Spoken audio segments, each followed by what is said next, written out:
Lo que en redes aparece es que hay 6 trabajos donde tú participas, sí, de diferentes formas, correcto, con un estilo muy claro y muy marcado hacia el terror, el cine fantástico.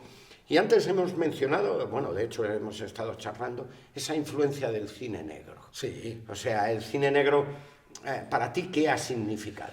Mucho, porque aparte de que creo que es, obviamente, perdón, de nuevo, una obviedad, es un género increíble, fascinante y que forma parte además de la creación del propio cine, ¿no? En Estados Unidos principalmente, pero también bastante en Francia y luego en cinematografías de después de la Segunda Guerra Mundial, en Japón también, creo que el cine japonés justo de posguerra, Kurosawa, etcétera, tienen también parte de importancia en la influencia que luego tiene ese cine japonés de cine negro en los propios franceses. Es un género que además personalmente me hace gracia porque mi padre, que en paz descanse, él decía que le gustaba, mi padre no era nada cinéfilo, pero que él creía que sí. Y siempre, estas películas sí que son buenas y tal, las de pues esto, Robert Mitchum, Barbara Stanwyck, no sé qué. Entonces esto sí que me influyó en casa porque es lo que primero percibí como que eso es buen cine, ¿no? Entonces luego ya fuimos leyendo sobre el tema y entonces te vas aprendiendo sobre el cine negro. Y el cine negro, como digo, forma parte de la creación del propio cine. Primero está influenciado en Estados Unidos por el expresionismo alemán, que es otra corriente muy importante que también participa en la creación del cine como lenguaje desde el principio desde casi el principio del cine. Entonces el cine negro bebe de esto y lo mezcla con las, digamos, historias y con la propia industria de Hollywood y lo convierte en lo que es. Cine negro, evidentemente, como la mayoría de los géneros populares, tiene el de gran presupuesto y el serie B. Entonces, que además serie B es un término que proviene de sobre todo justo después de entre la Segunda Guerra Mundial y final de la Segunda Guerra Mundial, tiene raíces anteriores, pero ahí es cuando se desarrolla serie B, que significa la película B de los programas dobles, que siempre la flojita era la B. Sí. Pero como en todas estas cosas, la serie B también tiene joyas que a veces son mejores que la A. Y el cine negro tiene mucho de esto. Y el cine negro, digamos, de serie B independiente, igual que el terror independiente, tiene calidad. Y en este caso te diré que el cine negro de serie B, como calidad cinematográfica, generalmente gana al terror de serie B en calidad cinematográfica. Eso no quiere decir que a mí casi me guste más el de terror, ¿eh? Sí. Porque, como digo, a mí si me pones un murciélago colgando de un hilo, ya me divierte. El clásico terror de la Universal. Eso ya me gusta. Sí. No, voy mucho más. Te hablo de cosas mucho más arrastradas que la Universal, que me fascinan también de esa época. Pero volviendo al cine negro, pues sí, me parece increíble y hay cosas de una calidad apabullante del cine negro, tanto americano como francés, como japonés también, que recomiendo desde aquí, sobre todo a los jóvenes que intenten hacer un poco de indagación y que busquen esas maravillosas películas de entre 1931, que todavía no se considera cine negro, es más en los 40, sí, es más cine de gángsters en los años 30, pero digamos desde 1940 hasta 1960.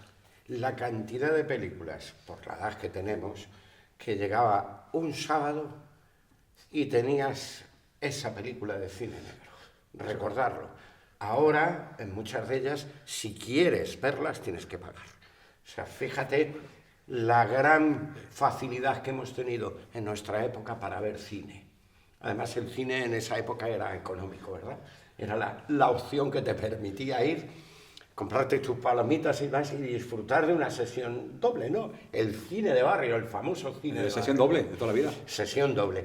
O sea, yo echo de menos esa época, creo que era muy instructiva y muy divertida, ¿no? Yo creo que hay ventajas en las dos épocas, es decir, primero el hecho de menos porque era más joven, pero perdón. Y desde luego que todos, digamos, y correctamente idealizamos esa época porque tu propia, digamos, ingenuidad y eres virgen ante muchas de las cosas que estás viendo, entonces eso pues obviamente forma parte de tu vida y es irreemplazable como experiencia, ¿no? Pero ahora también admito que también la disponibilidad bestial que hay de contenido también hace más fácil que los jóvenes tengan acceso a según qué cosas, pagando pues sí, una plataforma, o bueno, Blu-ray ya cada vez menos, o un DVD, pero sobre todo, pues ahora no es que esté todo, no, obviamente faltan muchas cosas. Por eso todavía el formato físico tiene sentido porque puedes encontrar cosas que no están en las plataformas, ¿no? Pero obviamente hay muchísima cosa en la plataforma. Si yo quiero ver terror indonesio, por ejemplo, Netflix es reciente, no antiguo, eso también, ¿verdad? Por ejemplo, un ejemplo así un poco más nicho, pues quiero ver terror indonesio, en Netflix hay. Quiero ver cine negro, Prime está bastante bien, lo puedes complementar un poco con Filmin también, etcétera. Quiere decir que ahora, y además generalmente en versiones remasterizadas, restauradas, etcétera, ¿no?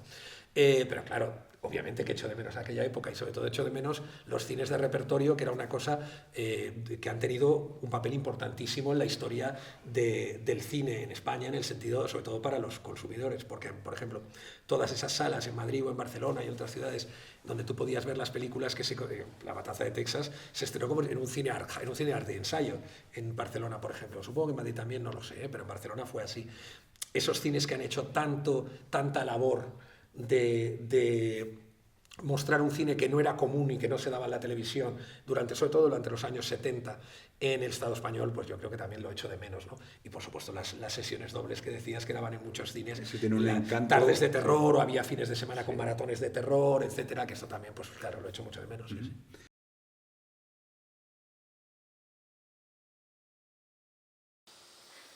Hola, amigos y amigas. El próximo 31 de mayo tenemos un nuevo Festi y esta vez en una programación muy especial porque lo hacemos en la Sala Bici Alcorcón. Y tengo aquí a mi compañero Jerónimo que nos va a contar un poquito de lo que vamos a presentar. Bueno, nosotros vamos a ver por una parte el cortometraje Silentium y por otra Solo para ti.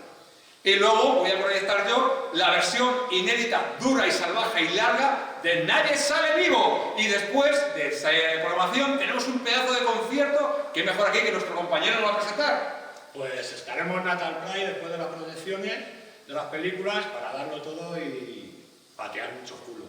Allí os esperamos. A las 9 empezamos el próximo 31 de mayo, Sala Bici. Ya sabéis, tenéis que asistir. Festi. No faltéis.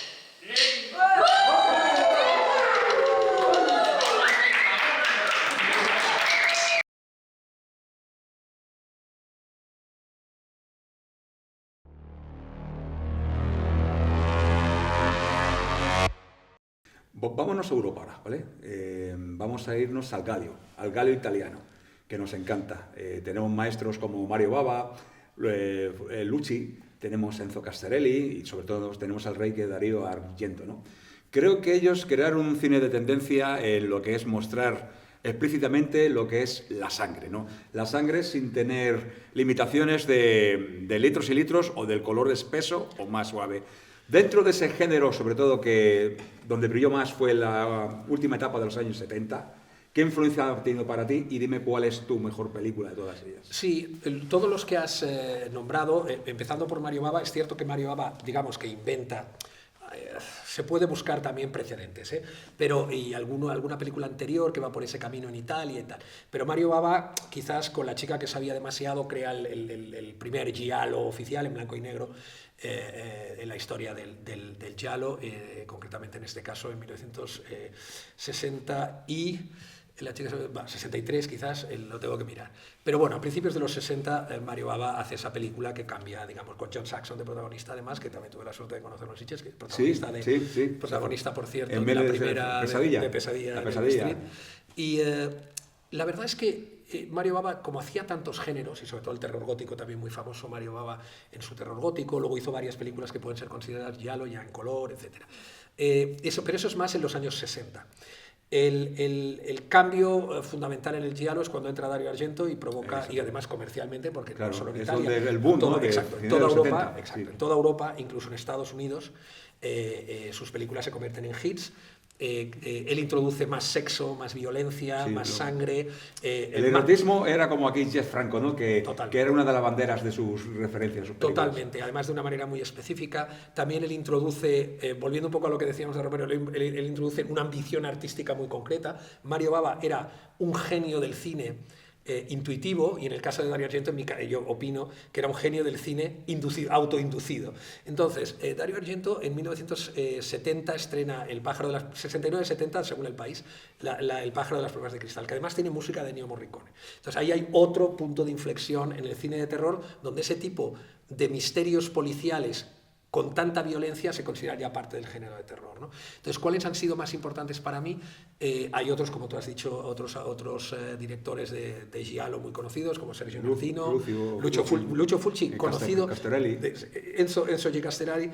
En el caso de Lucio Fulci también hizo muchos más géneros, aparte del giallo.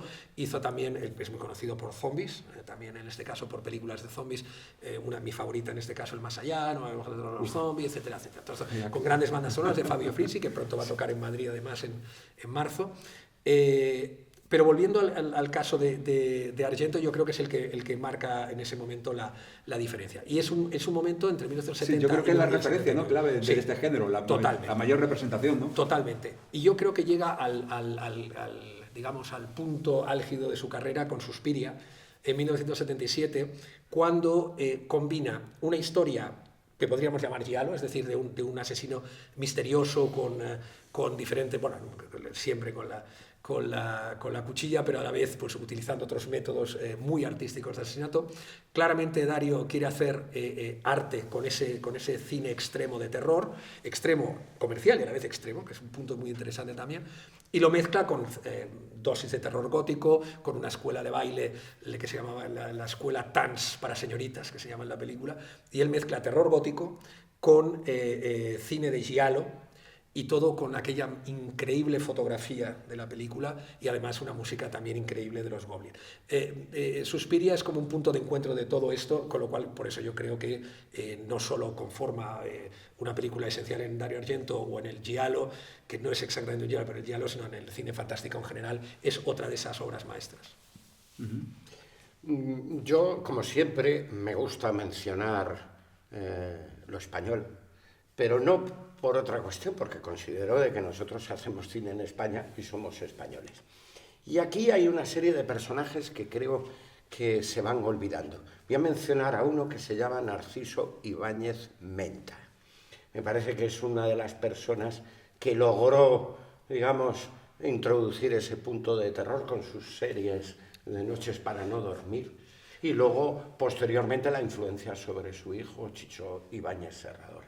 Pero ¿consideráis que no se les ha dado suficientemente voz y que no han tenido la posibilidad de desarrollar todo aquello que les hubiera gustado desarrollar?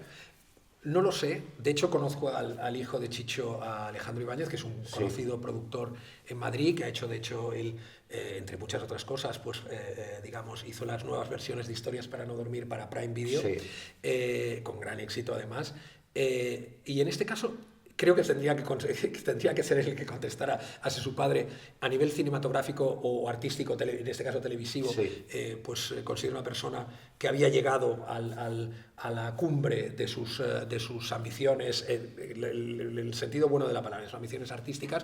No lo sé, pero, como decimos en Cataluña, Déu-n'hi-do, no está mal lo que hizo, es decir, una persona que solo hizo 2 películas, y son 2 obras maestras absolutas del cine fantástico, como son ¿Quién puede matar a un niño? Y La residencia. Yendo un segundo atrás a su padre, que decías, Narciso Ibáñez Menta, un actorazo nacido en Argentina. De hecho, Chicho también nació en Argentina, y entonces luego vinieron todos a España. Pero recuerdo, por ejemplo, en el caso de Narciso Ibáñez Menta, un actorazo. Historias de terror es una película argentina, todavía del periodo argentino de él, que os recomiendo, en blanco y negro, y se llama Historias de terror, creo, sí, Historias de terror, creo que se llamaba. Y luego ya en el periodo más español, pues trabajó en, creo que era en la saga de los Drácula, en todas estas películas. Fantástico, Narciso Ibáñez Menta, un actorazo. Y Chicho representa para mí lo que es, en inglés sería un powerhouse, o sea, una persona que monta una productora que es exitosa en absolutamente todos los ámbitos artísticos y comerciales que él quiere hacer. O sea, es toda una locomotora de la industria española de la televisión. 1, 2, 3, todos conocemos 1, 2, 3, Historias para no dormir. También hacía Mis terrores favoritos, donde presentaba una película que a él le gustaba de cine de terror. Por ejemplo, que yo tengo, luego os explicaré, una memoria específica de un día que fue extraordinario y gracias a Chicho vi una de mis películas favoritas, que era No profanar el sueño de los muertos. Ahora os lo explico, pero claro, me has levantado ahí lo que te iba a preguntar ahora mismo. Pero volviendo a Chicho, ¿quién puede matar a un niño? La residencia. ¿Quién puede decir que hace 2 películas son 2 dieces en cine fantástico? Además, que viajaron por todo el mundo, se estrenaron con éxito en Estados Unidos, en todos los países se podían encontrar en vídeo doméstico, pero además un éxito brutal. Entonces, la anécdota de terror de mis terrores favoritos es... él siempre hacía esa introducción a la película, ¿no? Y hay una muy concreta donde aparece con Jordi Grau. Yo obviamente no sabía quién era Jordi Grau, Jorge Grau, Jordi o Jorge Grau, da igual. Y recuerdo que estaban los hablando, pues vamos a pasar No profanar el sueño de los muertos, una película de Jorge Grau, tal, no sé qué. Y los dos tenían una jofaina ahí delante, y mete las manos, estaba llena de sangre, ¿no? Claro, estamos hablando, la película de Jordi Grau es de 1974 y 75. Esto debía ser en el año 78, 70, no lo recuerdo exactamente. Y recuerdo la vi estaba mi abuelo allí, ¿no? Mi abuelo era una persona muy liberal, le daba igual lo que yo viera en la tele. Y recuerdo, pues los tíos, y digo, oye, pues joder, con esta introducción esto va a ser la leche, ¿no? Yo era un niño, o sea, no tenía edad de ver lo que iban a ver mis ojos. Obviamente me cambió la vida, es decir, ver No profanar el sueño de los muertos, ver toda aquella, que aparte de buen cine y buenos actores, ver aquella violencia inusitada en televisión, algo inconcebible. Yo creo que lo pasaron, supongo como el vídeo de las Vulpes de Quiero ser una zorra. Yo creo que el que lo emitió no sabía lo que estaba emitiendo, ¿no? Entonces, que es otra cosa que también me cambió un poco la vida. Ver a las Vulpes en directo en La bola de cristal fue otra cosa que también me rockerizó más de lo que ya era, ¿no? Pero volviendo a la película de No profanar el sueño de los muertos, en el momento que sale la primera ataque de los primeros intestinos, pero además en un contexto de buen cine, ¿eh? Sí, porque esa película yo creo que está adelantada a su tiempo. Sí, porque es que creo que tenía una visión y una calidad tan impactante que yo creo que nunca se la reconoció, ¿sabes? Nunca se le da la justicia a lo que se tiene esa película. Pero vamos, marcó cátedra. Pero no solamente que en España, sino en Estados Unidos. Sí, y yo creo que es el peso más fuerte que podemos tener, por así decirlo, del género de zombies, tío. Y con un presupuesto ligero, ¿eh? Sí, es una coproducción Italia, Reino Unido, España, no sé si algún país más. Por lo tanto, tuvo bastante eco en el Reino Unido, pues se estrenó en cines y tal, pero en el Reino Unido pensad que estaban mucho menos acostumbrados incluso a la violencia en el cine de terror que nosotros, porque había mucha más censura. Es explícita totalmente. Claro, todos los a los ingleses les estalló toda la cabeza porque aunque la Hammer venga de Inglaterra y el primer terror, sí, digamos, pero la Hammer era más romántica. Claro, y además era un tipo de terror que, a pesar de ser muy violento para la época, no dejaba de la primera de Frankenstein, la primera de Drácula, ya tenían 15 años, 16, 17 años, cuando se estrenó por Profanar el sueño de los muertos. Pensad que El exorcista estuvo prohibida en Inglaterra durante 30 años, solo se podía ver en un cine en Piccadilly Circus, igual que La naranja mecánica, lo digo porque viví en Inglaterra, ¿eh? Entonces, en Inglaterra eran mucho más quisquillosos y mucho más puntillosos en todo este tema de la violencia, más puritanos, ¿no? Claramente. Entonces, incluso aquí durante el franquismo se veía más violencia en las salas de cine y más sexo que en Inglaterra. Claro, cuando vieron estaba el amigo Franco, claro, teníamos, y ellos, era un cruce entre casi el porno, el erotismo, claro, ¿sabes? Y el terror, claro. Y allí, cuando vieron No profanar el sueño de los muertos, claro, les estalló la cabeza a todos, ¿no? Y entonces se creó, pocos años después, un año o dos después, y una de las razones fue el estreno de esta peli, se creó la BBFC, que era un poco el organismo censor inglés para las películas para la violencia y el sexo, ¿no? Por eso en Inglaterra ha habido censura prácticamente de los vídeos, de las películas y de todo, desde finales de los 70 hasta mediados de los 2000.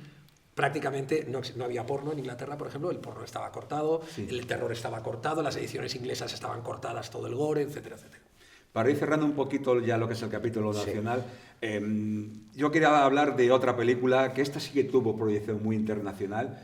Mil gritos tiene la noche, tiene que ver mucho el director, es español y tal. Y en esta película, justamente, y te lo digo a ti ya, Jero, hay un actor, se llama Jack Taylor, que es el que estamos intentando en un proyecto futuro que tenemos los dos, de hacer aquí un especial de Conan el Bárbaro con gente relacionada, entre ellos Jack Taylor, que es uno de los monjes de Conan el Bárbaro. Hizo esta película de Mil gritos tiene la noche, y creo que esta película, macho, es la que refleja un poquito más el cine de lo que es el psicópata del Galio, ¿no? del slasher, y me gustaría saber tu opinión sobre esta película, que es de mis favoritas dentro de ese género. A mí me encanta, es decir, es una película que gusta por razones, las razones correctas y las razones incorrectas, ¿no? Sí, pero tiene su encanto, lo incorrecto tiene su encanto. Por supuesto, y de nuevo, Juan Piquer Simón era un director que sufría por su arte, o sea, claramente era perseguido y mal visto. Y mal visto, pero hacía películas que también funcionaban en el cine, ¿eh? A veces yo en su momento vi varias en el cine, vi esta en el cine en su momento,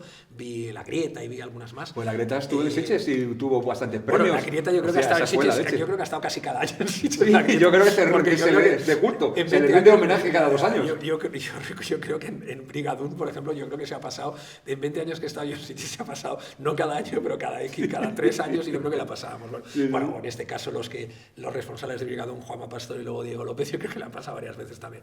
Pero en el caso de la película es muy divertida. O sea, de hecho, la he visto otra vez hace poco porque los cines MK2, en estas sesiones que hacen de cine de culto y tal, presentada por creo que era Marta Medina, la que la presentaba, la periodista y crítica Marta Medina, y la vimos en pantalla grande, creo que era una proyección en Blu-ray, pero excelente, en una de las salas de MK2. Llena la sala. Bueno, ¿qué podemos decir de Militos en la noche? Pues que a mí me provoca 1000 gritos de emoción cada vez que la veo, porque ya solo desde el principio, donde todos son errores, en lo que el niño está haciendo un puzzle de una chica de los años 80, cuando pone Boston 1964, pero a la vez estás viendo que él está intentando hacer cine, está intentando dirigir una película slasher. El gore es fantástico, súper bien rodado, maravilloso. Luego es verdad que tiene insertos, sí, pero luego aparte tiene insertos psicotrónicos, como cuando sale el luchador aquel de Kung Fu por la cara y en medio para... Sí, te lo meten en la capona ahí, porque sí, sin ninguna argumentación. Que de hecho, tendría que acordarme del nombre porque me gusta muchísimo el cine asiático y es bastante lo mío, pero ahora me he olvidado, tendría que llamar a mi amigo Domingo López para que me lo dijera. Pero es un actor además muy conocido en la época de películas exploitation los clones de Bruce Lee. De este tipo de películas también con coproducción, con coproducción coreana, etc. Sí. Y Domingo nos diría exactamente el nombre que ahora me he olvidado. Pero bueno, es una película que a mí me entusiasma, el final es acojonante, no quiero decir el spoiler, pero tiene una cierta relación con la residencia de Valle Serrador. Mejor rodada la de Chicho, pero muy, muy apasionante, muy divertida la de Juan Piquer Simón. Yo creo que hay directores que le dijeron, el cine tienes que exagerar, y el cine, bueno, es cine, está permitido todo, hasta cierto límite, ¿no? Sí. Pero bien es cierto que es el pasar, digamos, esa línea, hay mucha gente que le divierte. Sí. O sea, me parece genial. De hecho, aquí, no sé si lo sabéis, pero se celebra todos los años el Festival de la Mostra, que es el cine de serie Z y serie B. ¿En dónde quieres decir? Aquí, en Rivas. En Rivas, vale. Rivas. Hace poco se celebra en Madrid el Cutrecon. El Cutrecon. Bueno, pues yo he visto ahí películas que han traído, una de ellas de zombies africanos, que aquello era tremendo, ¿no? O sea, es decir, primero no me daba la sensación de que fuera un zombie, creo que era más el brujo de la tribu, ¿no? Pero no lo sé decirte. Pero la gente disfrutaba, sí. La gente se lo estaba pasando genial. Y si aparecía un error o aparecía lo que sea, les importaba 3 narices. Además, tú cuando hablas con la gente dices, no, es que yo salgo de casa y lo que quiero es divertirme, ¿no? Y ya está. Es decir, sí, sé que está mal hecho, pero me ha divertido, ¿no? Entonces, mucho cine que se hacía daba igual. O sea, no le iban a dar muchas más vueltas, ¿no? Oye, es que aquí hay un error. Bueno, pues deja el reloj que no pasa nada, ¿no? Sí. O sea, que en ese sentido me parece que muchas veces no hay que ser tan exigente, ¿no? Totalmente. O sea, hay que pensar un poquito en esa diversión. Yo creo, a veces pienso que qué suerte tenemos que podemos ver Ciudadano Kane, no podemos ver las grandes Kieslowski o cualquier director que se considera de gran calidad actualmente, y a la vez disfrutar del cine que querían hacer otras personas que a veces pues rozan la incompetencia, bueno, la rozan o la sobrepasan la incompetencia, pero puedes sentir la alegría, las ganas y el sufrimiento, insisto, del arte que tenían por su arte esas personas. Y algunos son oportunistas y algunos no, algunos es que no lo sabían hacer mejor, pero puedes ver todo el corazón y toda la voluntad que están poniendo en ello, ¿no? Y a veces son muy satisfactorias películas que pueden ser técnicamente incompetentes. Por eso me considero muy afortunado de no tener el esnovismo que tienen de considerar que el art brut, como se dice, o ese cine, digamos, de baja calidad, no puede ser también considerado como fuente de satisfacción y gratificante para las personas que podemos disfrutar de ese tipo de historias, ese tipo de estética, ¿no? Entonces yo, claro que me gusta el gran cine, pues desde luego, y lo consumo constantemente, pero creo que somos muy afortunados y que a veces cuando leo a algunos críticos que lo tratan con una especie como de disciplincia así, o como de rechazo, como que esto no es cine y tal, pues siento pena por ellos un poco, porque se pierden una parte muy importante de la diversión y de la alegría que produce ese cine. Además, yo creo que hay que respetar a todo autor, porque primero se ha atrevido a hacer una película. Y tú bien sabes lo complicado y difícil que es. Entonces, ya tiene mi aprobación. Este señor ha intentado, o esta señora, o esta señorita, ha intentado hacer una película. Por supuesto que hay errores. La vida, es decir, como bien tú sabes, no es perfecta. Entonces, dale ese reconocimiento, porque además si le das ese reconocimiento, le estás ayudando a que la siguiente película mejore. Y la siguiente mucho mejor. Entonces... Y siempre hay que poner un ejemplo que también es paradigmático, que es que James Cameron dirigió Piraña 2, y es una película... Es maravillosa la que tiene, y sin embargo renuncia, se esconde, tío. No quiere que se la nombre. Tú estás en una rueda de prensa, le haces una entrevista y le abres solo eso y se levanta y se va. A ver, pero bueno, macho...